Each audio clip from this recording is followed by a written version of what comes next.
that we drink it is called mursik mala. They sometimes mix with a special tree, and people have been saying, there was an argument with the speaker saying areas where people drink tea. The other day we were celebrating International Tea Drinkers, not drinkers, International Tea Day.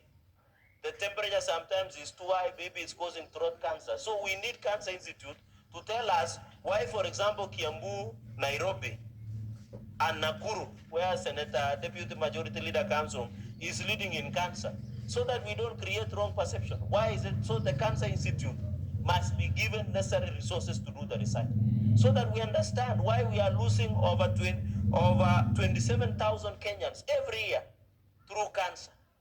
Mr. Speaker, why is it so? How do we ensure that we put place, Mr. Speaker? That is the Cancer Institute. When you look under Section 31, Mr. Speaker, Mr. Speaker, this is one of the technical, Mr. Speaker, technical subject. So we must put more resources to cancer. And I want to challenge, Mr. Speaker, National Assembly, as they appropriate budget for ministries.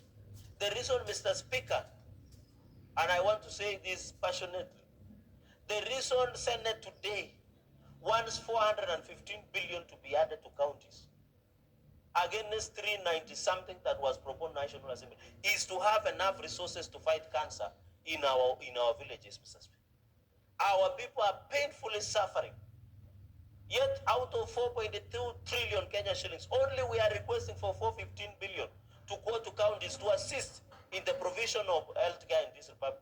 Mr. Speaker, I want to challenge, and I'm happy, I have seen a number of mediation committee members, that they should not move an inch, but ensure that 415 billion is in place, Mr. Speaker.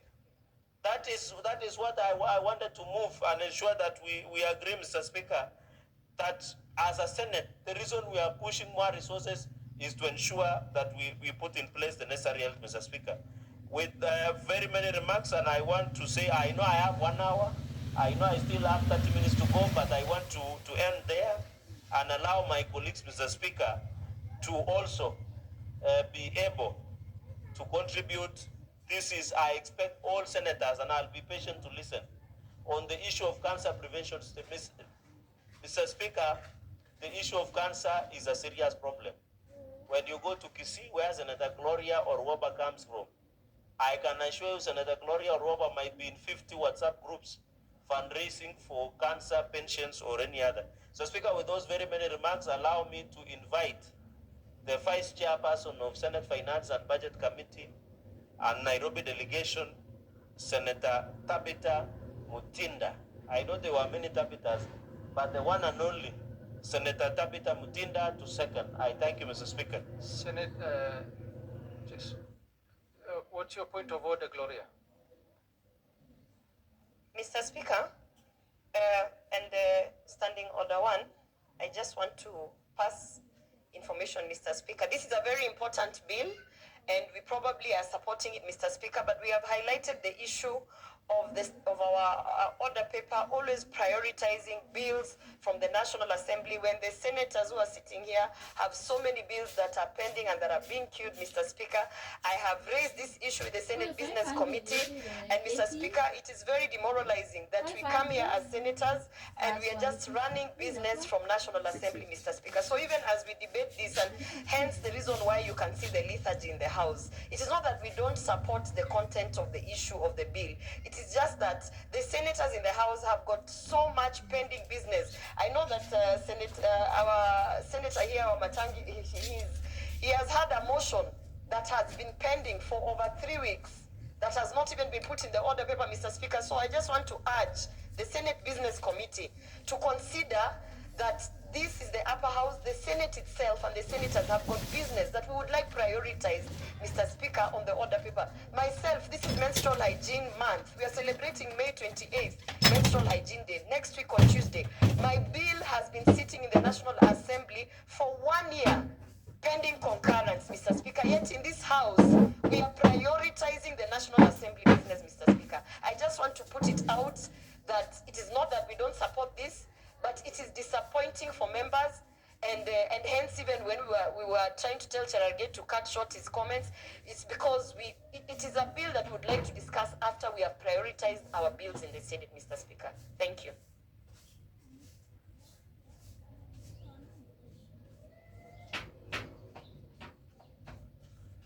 Thank you, Senator Gloria. I think we have members from SBC here, Senator Tabitha being majority leader, and Senator Tabitha Mutinda being also in the SBC. So we will leave that matter to SBC, and they will provide information to the Speaker, who should give a ruling on your point of order, Senator Gloria. Thank you. Before this motion is second, I have a message from the Chair.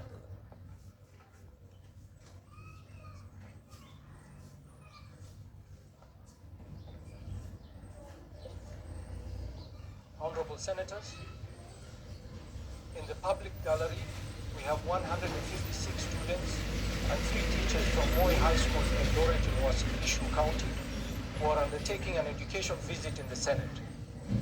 Honorable Senators, in our usual tradition of receiving and welcoming visitors to Parliament, I extend a warm welcome to them, and on behalf of the Senate and on my own behalf, wish them a fruitful visit.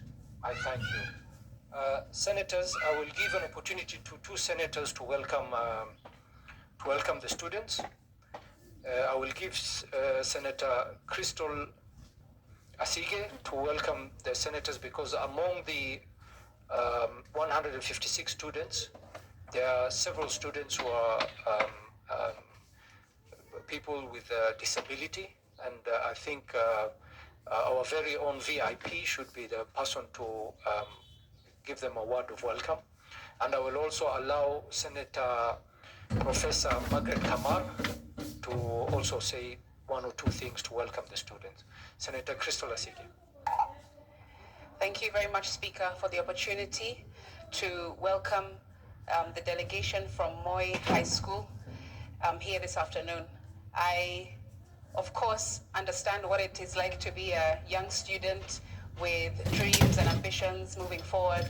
And of course, trips like these to Houses of Parliament, like here in Nairobi, are very important for you to be able to see a glimpse of what may be in your future if you decide to become a leader in this country and represent your counties and your country at large.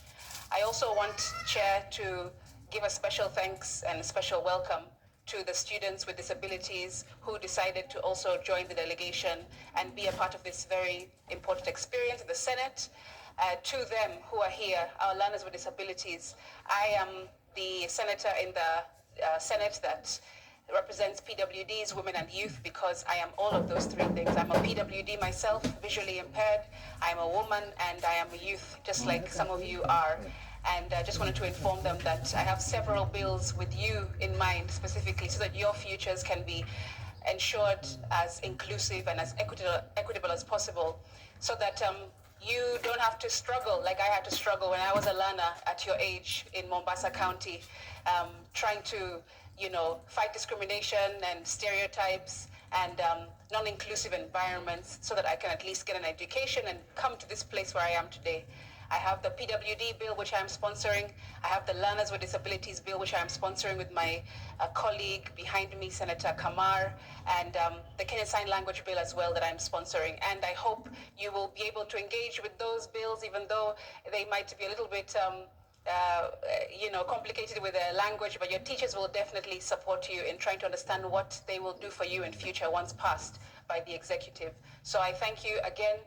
Welcome to the Senate, and remember, especially to the PWDs in the group, that this mountain has been given to you so that you can show others that it can be moved. So feel encouraged and pursue your education with everything that you have, because you never know what is in the future. I thank you.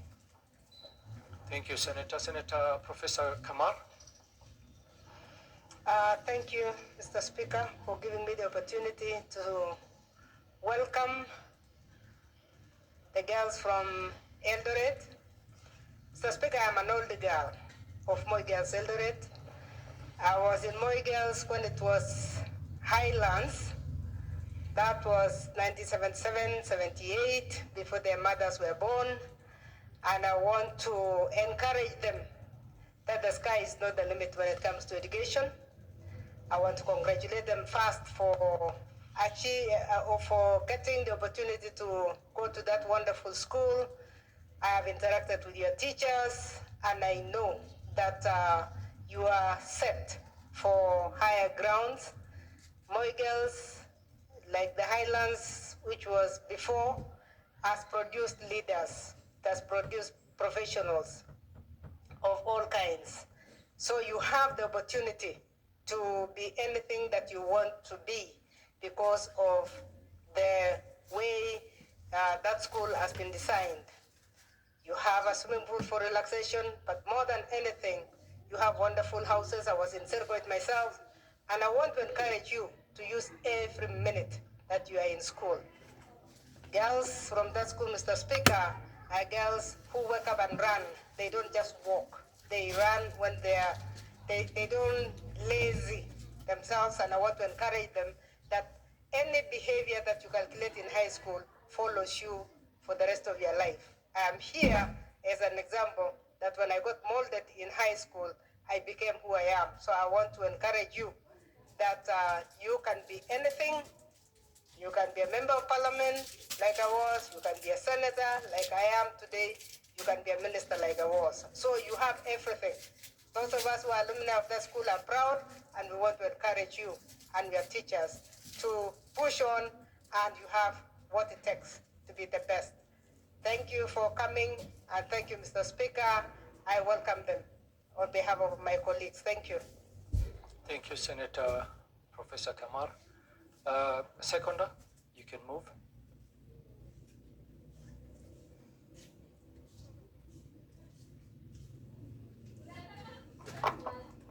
Thank you, Mr. Speaker.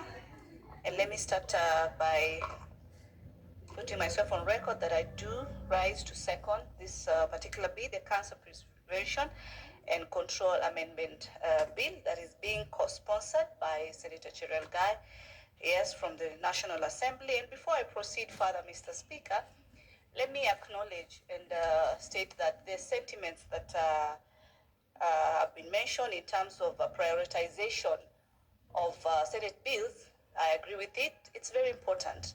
But it's also good to note a case like yesterday, you as a speaker, you were seated on your seat there, and with the help of those, so the clerks here, you had to amend the order paper because almost 3 bills, if I remember correctly, had to be skipped because the owners were not present. And I think actually today I've seen also you've stated before this House that you have to rearrange, the order paper. So I'd also want to urge colleagues, in the event that prioritization of our bills on the order paper, also let us make an effort to be able to ensure we remove them from the order paper by ensuring that we are on the floor and try to discuss them. I support the element that Senate bills should be prioritized, Mr. Speaker. Mr. Speaker, embarking on the amendment that talks about the e-health as far as the cancer prevention is concerned, Mr. Speaker, there are 2 keywords that come aboard, that is prevention and control. Like a medical student, Mr. Speaker, I did my first practice, medical industry was pharmacy. I have dispensed, and I'm still in a position to continue to dispense and prescribe and read a prescription, Mr. Speaker. I pride in having interacted with patients and having had the opportunity to be able to offer my medical services at that particular level. And when we talk about prevention and control, it's very, very key, because at the dispensing level of a prescription, it is at a point now that you're doing a treatment. But if a prevention had been done probably earlier, then maybe a patient does not need to get to the level of that particular treatment at that particular time. Focusing on the issue of the e-health, it brings about the digital aspect. Mr. Speaker, as a digital ambassador of ICDL in this country, I advocate for digital services, digital transformations, an ideology that also the Kenya Kwanza government supports, and it's in one of our priority manifestos. Through the CS, while on the Ministry of ICT, we've also been able to see quite a number of improvements of the digital services, from about 300 government services to about over 15,000 government services on the e-platform, Mr. Speaker, which is a great stride and a great improvement. And so when it comes to the issue of the medical industry, it is also a very key aspect that all hospitals should be able to adapt, both public and also private. It's a very important technology at this particular time and era, because you look at where we are. It is through our gadgets that we use, be it a laptop, be it the mobile phone, that really has enhanced quick responses, quick communication, and the speedy responses as far as use of these gadgets is concerned. And so when it comes to this particular amendment of e-health, then it plays a very key role when we acknowledge that the digital services or the digital gadgets that we have and use play a very key role. We can also not only use them to make payments the way we see and make money transactions. We have M-Pesa, which has really changed lives, both at personal level and at business level. M-Pesa has come and transformed the money industry. It's a paperless money industry, Mr. Speaker, which has helped families, business people to be able to save a lot of time. Security when it comes to money matters, because you can be able to, put your money in a digital form and you are able to transact. So it is in this transformation, with the case example of M-Pesa, then we should be able to open up and allow for this change. And Mr. Speaker, as a student of business, you know that change comes with a lot of difficulty, not only in organizations, but also to individuals who before they believe that this can be done like this. We've been in a setup of, in a bigger percentage, believing that the traditional way of doing things is sort of the best way, and having a feel that this is the only way to get the best results, because there is that mentality that you have to physically go and see a doctor so that you can feel that you've really gotten the medical treatment that you deserve. But times have changed. The same way you don't really need to go to a bank and check your bank balance, but you can use your phone with the many digital platforms that we have on banking and be able to check your balance. You can be able to make bank transfers the same way you can be able to liaise and communicate to a doctor or a medical practitioner to be able to indicate your illness, and you can be able to get guidance actually on time. And this brings about the title of the bill, which talks about prevention, because then if you don't use the speedy mode of technology, it might delay and bring about much more issues later, Mr. Speaker. And that is because you look at cancer. Cancer, Mr. Speaker, comes in different stages. There's stage 1, there's stage 2, stage 3, and stage 4, 3 and 4, which are very, very critical, and they're said to be the stages that you're almost at your final stages. But if you are able to note the issue of cancer at an early stage, then it becomes easier to be able to get medication at an early time. Or even if you've not really have the cancer cells, but at least you can be able to know, then how do I prevent in the event that you have symptoms that are sort of leading or showing that this could be the case. And if it's not the case, then you're in a position to be well advised medically on how to prevent this particular disease, Mr. Speaker. So in matters of technology and e-health, as far as technology of ICT is concerned, is very critical. And I want to urge that the education, the universities, because mostly for you to be a fully pledged medical practitioner, more so a doctor, you have to be a graduate from the recognized university. in this country or any other that is recognized worldwide as far as matters medical are concerned, so that you can be able to be certified and be able to practice as a medical doctor. It's at this point, with the discussion of the e-health, it's very important that doctors at this particular time not only concentrate with the theory part of it and the practical part of it, but also start doing the studies of ICT. And one of the easiest and one of the things, of course, I champion is certification of ICDL. ICDL is an internationally recognized certificate that as you pursue your doctorate degree, you can be able to acquire. And this actually should be mandatory during the studies of medical studies, all sectors. Be it you're doing even a lab technician, you're doing pharmacy, nursing, all that range, nutritionist, all that range within the medical industry, then having certification of to be certified as an ICT knowledgeable person, both the knowledge and the practicability of it is very important, Mr. Speaker, because we cannot achieve e-health if then we do not have doctors or medical practitioners who do not even understand the basics of an ICT gadget, the basics of how to use the technology, the basics, Mr. Speaker, on how to use the different apps that are available, be it for logging in to be able to communicate with your doctor as far as a consultation is concerned, be it being able to access your prescription, being able to access a pharmaceutical or a chemist to be able to be dispensed and get the same drugs, Mr. Speaker. Let me state that also within the pharmaceutical sector, there comes also telesales.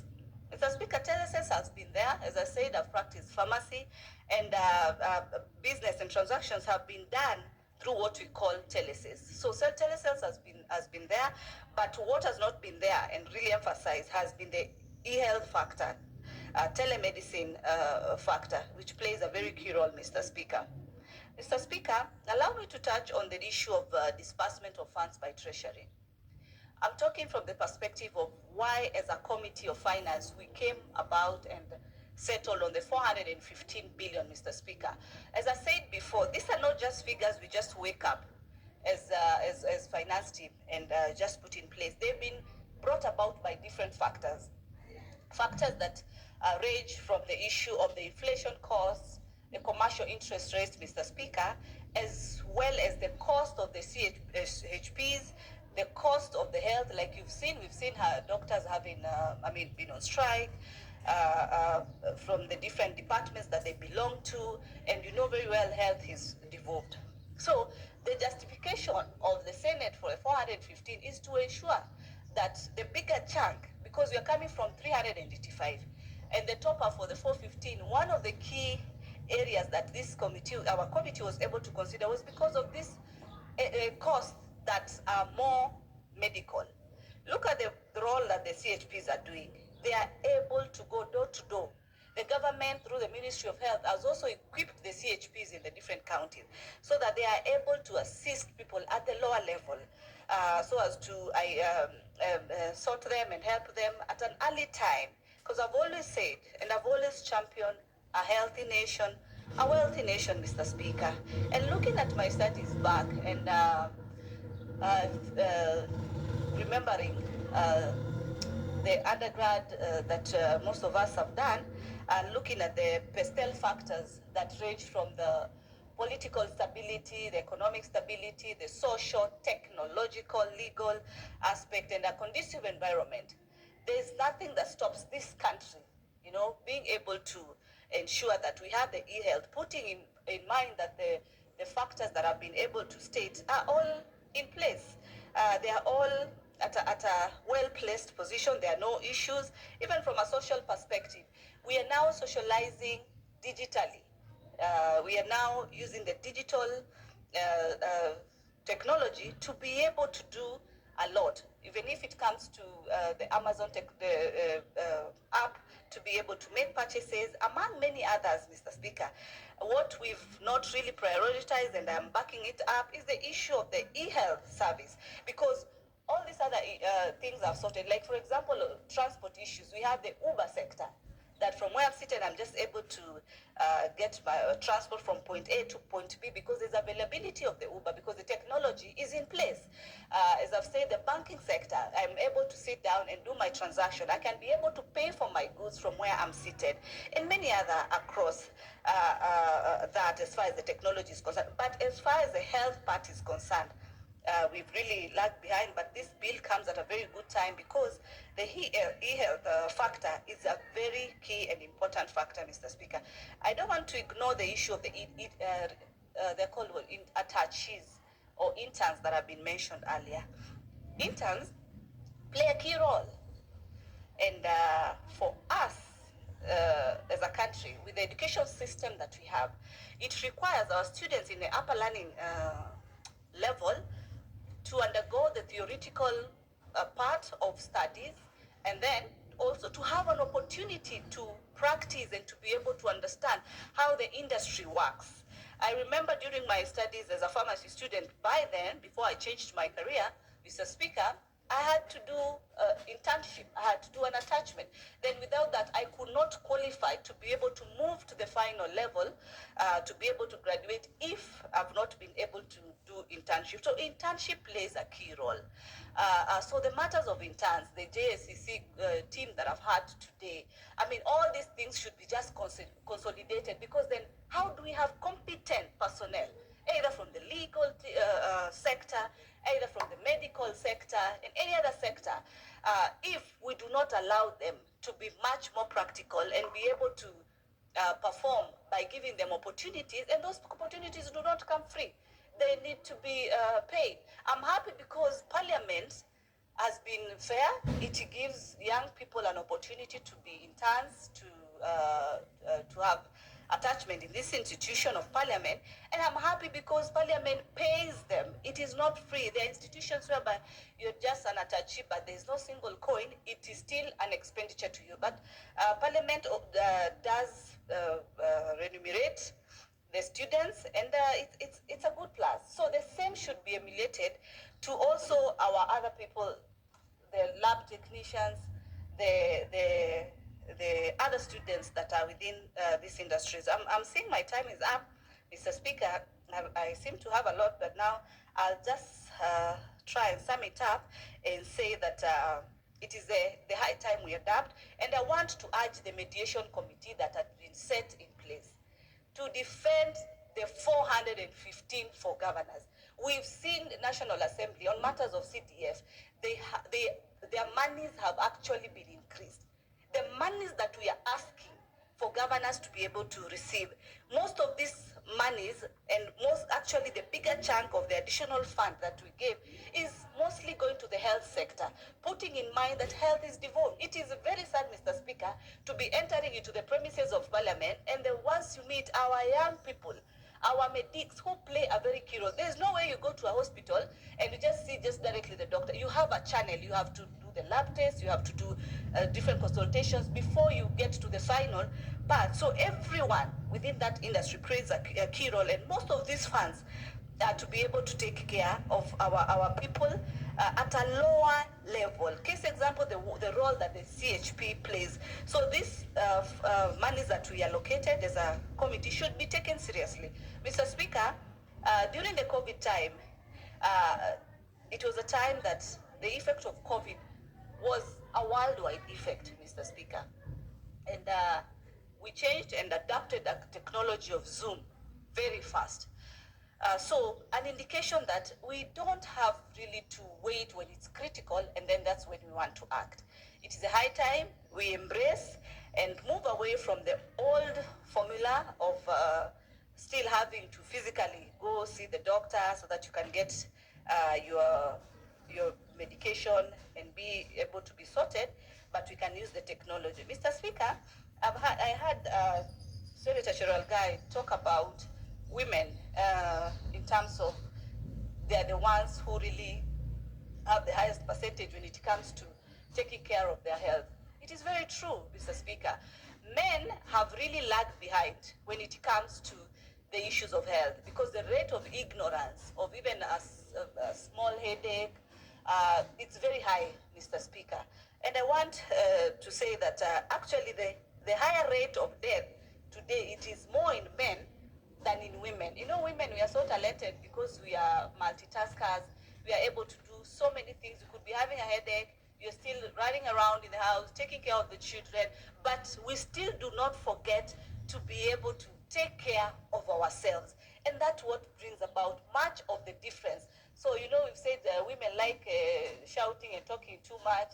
It's what we run around with, unlike men who are just focused on one item. But when it comes to their health, their rate of ignorance has been very high. And we want to urge men and men to prioritize, because we need you in this country. We need you for the role that you play and you continue playing. This technology will also be able to help our young children. Cancer had been known to affect mostly the a bit elderly people, but nowadays, even young children is less than 1 year, our young kids are getting this particular disease. But the earlier we embark on these new technologies, then the better for us to be able to have a healthy nation, a wealthy nation. Thank you, Mr. Speaker. I do second.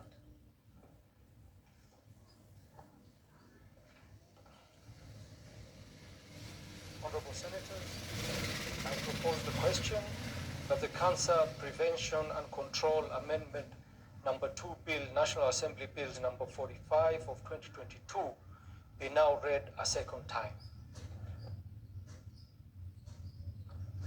Honorable Senators, we will now allow debate on this bill. Senator of Nyeri, Omatinga. Thank you very much, Mr. Speaker, sir. I rise to support. Mr. Speaker, sir, for those of us who've chosen to remain with our people after election, one of the major issues that we've been fighting is contributions in aid of people seeking treatment, both within and outside our boundaries. Mr. Speaker, sir, indeed, it has become one of the major challenges socially because of the kind of facilities that we have in the country. And therefore, Mr. Speaker, sir, such a proposal to have e-health, application of artificial intelligence, to not only collect data, but also use the same to work towards a prevention, early treatment, or a detection mechanism, it has come at optimum time.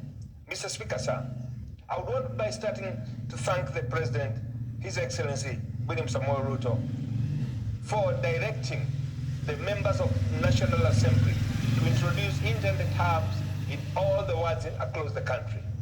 This, Mr. Speaker, sir, will allow increment in the rate of IT literacy.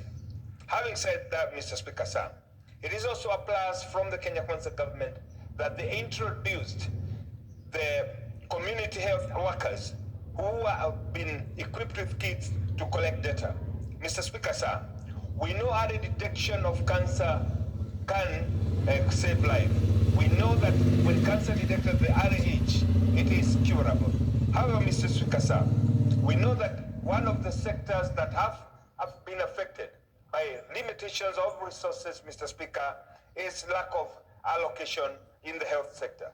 Mr. Speaker, sir, almost in all 47 counties, there is a uniform cry about the standard of our health systems, our health facilities, and indeed the improvement, the availability of technology that will enable us to detect and to cure or treat cancer. As a result, Mr. Speaker, sir, we are conducting various fundraising to take our patients to India, South Africa, to those who can afford it to London and USA. It is a high time, Mr. Speaker, sir, as we move towards the Social Health Insurance Fund, that we ensure that health becomes affordable to every Kenyan. This cannot be done, Mr. Speaker, without trying to create an interface, without trying to create a leverage with the modern technology that's available across other countries and across other platforms. Therefore, Mr. Speaker, sir, introduction of e-health will give us an opportunity to be able to leverage the available technology to leverage the available data related to family for those which are genetically diseases that are in the families. Mr. Speaker, sir, allow me also to note that application of artificial intelligence in not only the health sector, but also in electricity, in water, will ensure that we do a most needed thing towards achieving economies of scale. It will also allow us, Mr. Speaker, sir, to share technologies across platform. It will also allow us, Mr. Speaker, to be able to use expertise that is available in other parts of the world. This, Mr. Speaker, sir, will ensure that our cost services, our health services becomes affordable, and most importantly, Mr. Speaker, that we have the appropriate application of technology that will be geared towards improving the livelihood of Kenyans. Having said that, Mr. Speaker, it is also very, very important that we note health being a devolved function, that we as senators continue fighting for the allocation of the 415 billion as proposed, so that as we develop the platforms to be applied by the county governments and the national government, we can also allow easy data interchange between counties.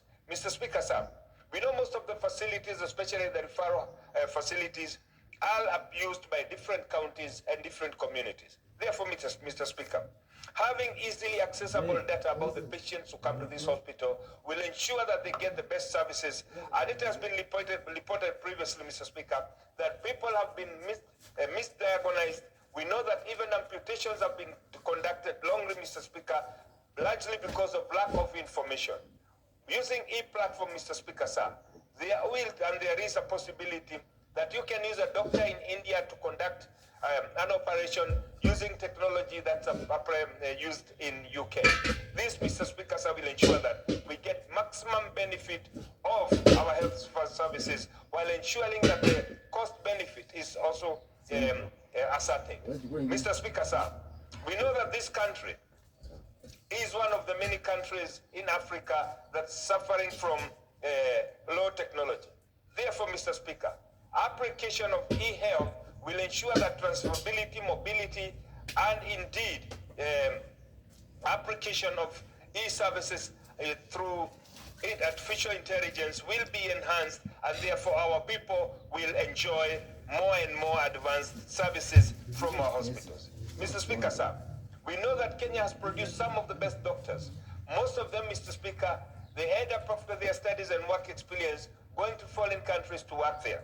This brain drain, Mr. Speaker, sir, can only be stopped if we compensate them appropriately, and that cannot happen, Mr. Speaker, sir, so long as we do not have the right technology that will ensure that our people get the right services. Mr. Speaker, sir, as I wind up so that I can give my colleagues also a chance to contribute, it is important to note that the success of devolution cannot be ascertained, cannot be fulfilled, cannot be met unless we ensure that service and the services in health delivery are efficient.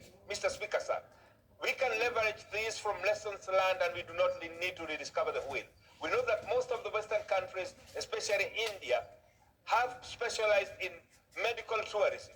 We can make Kenya a medical destination by ensuring that we have the right technologies, and this can be leveraged by using artificial intelligence. I would want, Mr. Speaker, sir, as I sit down, to commend Jomo Kenyatta University Hospital, because in a short span of time, we've seen them apply and employ technologies that have reduced the number of Kenyans seeking treatment abroad.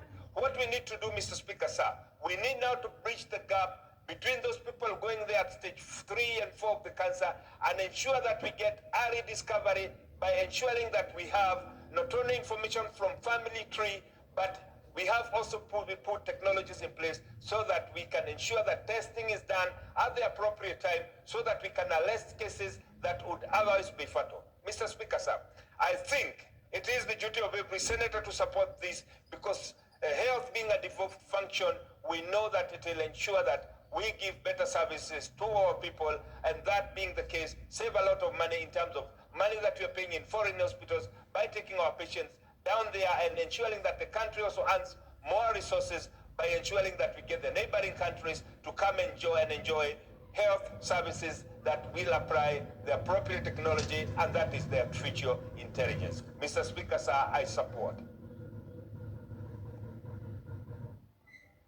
Senator Gloria Orwoba.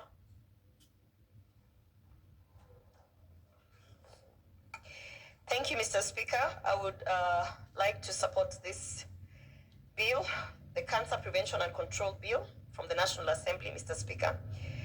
Mr. Speaker, my submissions are from a personal experience, Mr. Speaker. In 2022, just right before we were conducting party primaries, my father passed away from cancer, Mr. Speaker. And it was very shocking because just maybe 4 weeks before that is when we had gotten the right diagnosis of the cancer. Actually, just to be told that it was cancer, Mr. Speaker. Before that, we had gone to different, because it was, he was diabetic, he had, and also he was an elderly citizen. So we had gone to many hospitals just to get the right diagnosis, Mr. Speaker. And eventually when we were told that it's cancer, but they were not quite sure which cancer, and so they wanted his body to, we were told you need to put him on a diet so that he can be able to gain back the strength, so that he can so that when they do the proper diagnosis, they'd be able to know which particular cancer it was, Mr. Speaker. But we didn't even get to that point because I think 3.5 or 4 weeks after the diagnosis, it was a time when also there was COVID, and at that time we're not quite sure. If you get sick, they would say, okay, maybe it's COVID before we are sure we isolate. So there was that period. And Mr. Speaker, unfortunately, when we were trying to get to the bottom of which cancer or how we were going to approach the treatment, he passed on, Mr. Speaker. But two things were very clear to begin with. One, even to get the proper diagnosis in Kenya of which cancer, it takes a lot of consultations, many appointments, waiting lines. If you go to Kenyatta National Hospital, if you go to Coptic, the private ones, the level 4s, level 5s, level 6, it just to get the right diagnosis is the first problem, Mr. Speaker. And when I was looking at this Cancer Prevention Control Bill, my first thought was perhaps even the data that we are pushing to have digital devices and digital approach on how we are looking at the healthcare system and cancer in particular. The data also should be able to tell you, and perhaps this is an amendment that they should add, they should have specific data to show you that this institution or this medical center is actually a specialist in ABCD kind of cancer, Mr. Speaker. That way, you are not also moving from one hospital to another hospital trying to figure out what is right. The data, the truth is in the data.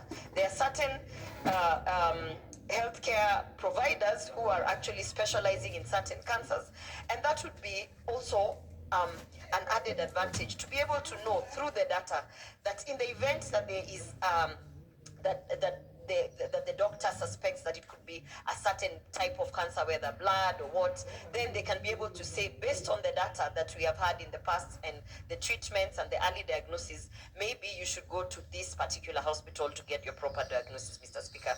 So one of the reasons I support this is also up until now in 2024, we actually don't seem to have a centralized point of data, a true source of data where you can go in and as an end user, as a Kenyan, you can actually see that in the event that unfortunately I'm suffering from this particular kind of disease, this hospital has specialists in ABCD, Mr. Speaker.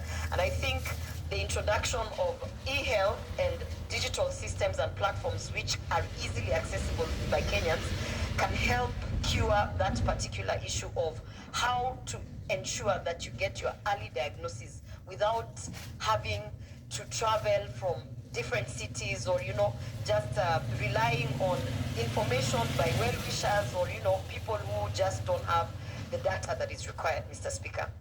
Mr. Speaker, as I said, this is very personal to me because up till today, as a family, we are still trying to figure out, is there anything that we could have done that probably would have helped that particular situation? And I don't think that any family member who has lost a family member through cancer ever gets closure in terms of, is there anything else they could have done, Mr. Speaker?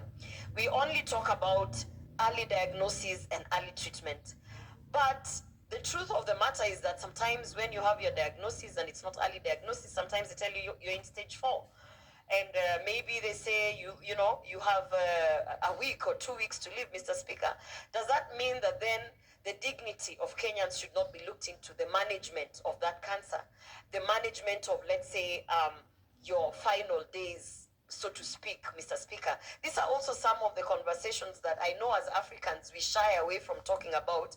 But as we're looking at all these very exciting opportunities to revolutionize our healthcare sector by digitizing, you know, the platforms and things, we should also remember that cancer is a reality.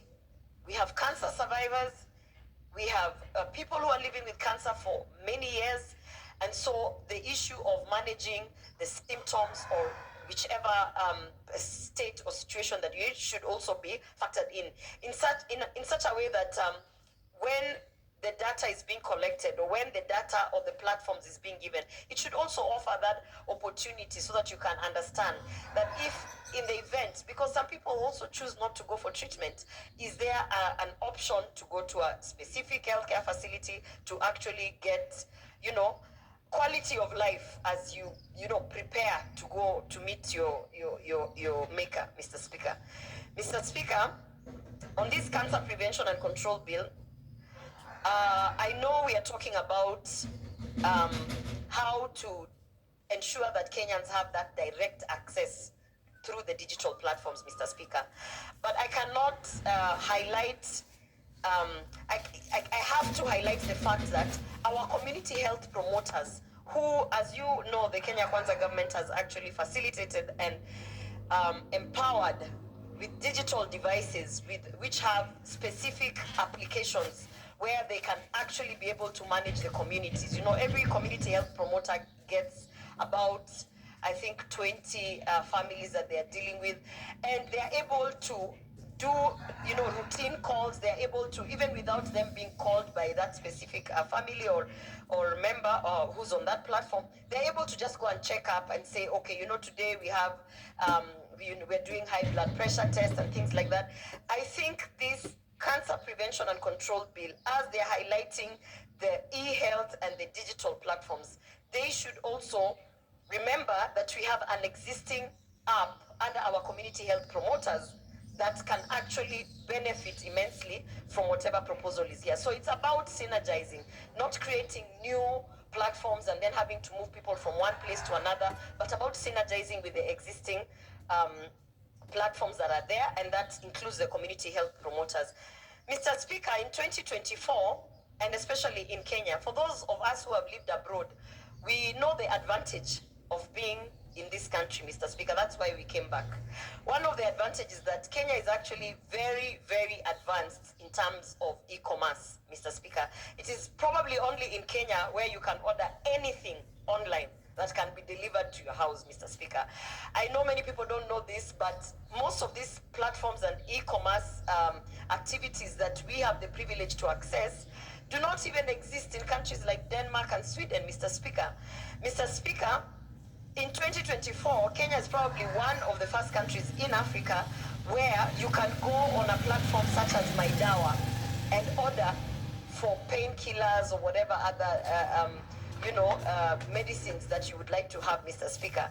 This is something that we don't celebrate enough. In fact, to an extent that when we are talking about the Cancer Prevention and Control Bill, and in terms of telemedicine, Mr. Speaker, I doubt that many people are aware that telemedicine is actually already happening. It's just that maybe we have not regularized it, we have not put a legal framework.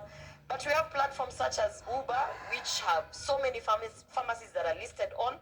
And not only that, in other platforms, they even have doctors who are giving WhatsApp services in terms of not really diagnosis, but if you are seeking some consultation on maybe a long-term illness or management of, situations such as diabetes and things like that. So, Mr. Speaker, even as we are talking about this, maybe what we need to streamline is how will we bring all these digital platforms and e-health systems and telemedicine proposals into one regulatory authority, Mr. Speaker, because that's what's lacking.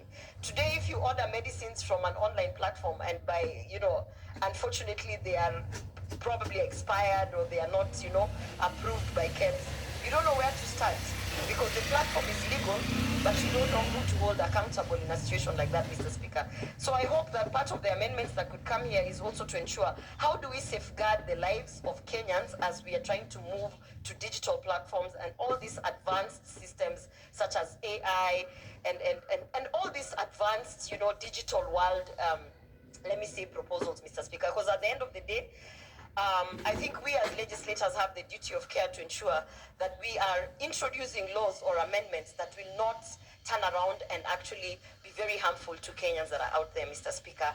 However, having said that, I support this bill. Mr. Speaker, I just want to highlight, and maybe for purposes of the Ministry of Health, there is a very big problem in terms of the queues that we have in our public hospitals on the issue of cancer treatment and diagnosis, Mr. Speaker. As I speak now, I think that's why Senator Cherargei probably highlighted, I am dealing with a family who is trying to take their father to a hospital. He needs urgent medical care in terms of cancer treatment because he's on stage 4. And all the hospitals, the public hospitals that he goes to, they are all stating that, this hospital has a 6 month waiting. Kenyatta National Hospital, in terms of the specific treatment that needs, has up to 2-year waiting for you to be taken in, Mr. Speaker. And so when you look at even the waiting lines, for someone is telling you that you have been diagnosed with stage 4 cancer, and for you to get the immediate treatment, you have to wait 2 years if you have to go to Kenyatta National Hospital, for instance. And then when we try to get the option of a private hospital, Mr. Speaker, because the gentleman is actually insured under NHIF, Mr. Speaker, we got a clear written feedback that yes, you can come for treatment, it can start immediately, but we do not accept NHIF, Mr. Speaker, and we do not accept certain, all these proposed insurance, medical covers from government, Mr. Speaker. So maybe I want to highlight that, and to the Ministry of Health, particularly to our Cabinet Secretary, we have to be intentional on how we are dealing with these wait times in our public institution for cancer treatment. And Mr. Speaker, I don't know whether it's too much to ask, but I even think that a special working group should be put together to see how we can either solve through maybe even subsidizing for some of those people to go to private hospitals just so that we can reduce the wait time.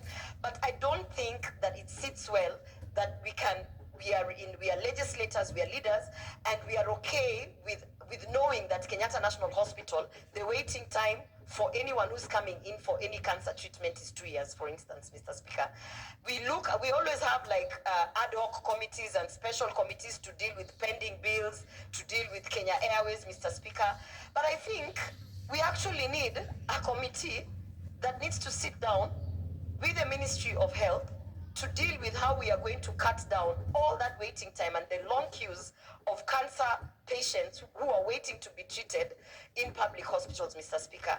I think, and maybe, and I know that the proper way would be to now bring a statement, or maybe I'll find another channel, but it's something that we need to highlight. It's been going on for years and years, and nobody is actually doing anything about it, Mr. Speaker. Having said that, I want to say that I support this cancer prevention and control bill, and I do hope that this will be the beginning of the end of all the frustration that Kenyans are having to go through just to deal with cancer. Thank you, Mr. Speaker. Senator Mungatana. So, Speaker, I want to thank you for giving me the opportunity to make my contribution to this bill. Mr. Speaker, this is not the primary bill on cancer prevention and control, but this is an amendment bill. Mr. Speaker, it is an amendment bill because when they passed the initial legislation to set up the Cancer Institute, one of the things they left out is the question of e-health, Mr. Speaker. The question of telemedicine was left out. So, Mr. Speaker, the primary purpose of this bill really is to amend Section 5 of the parent bill, and that Section 5 was set up, but in reality, this amendment would make sure that the National Cancer Institute and its functions would be expanded so that it would include the promotion and use of e-health and telemedicine for the prevention and management of cancer. It would include the promotion and management of persons with cancer as a component of primary health care, and it would secure and regulate the use of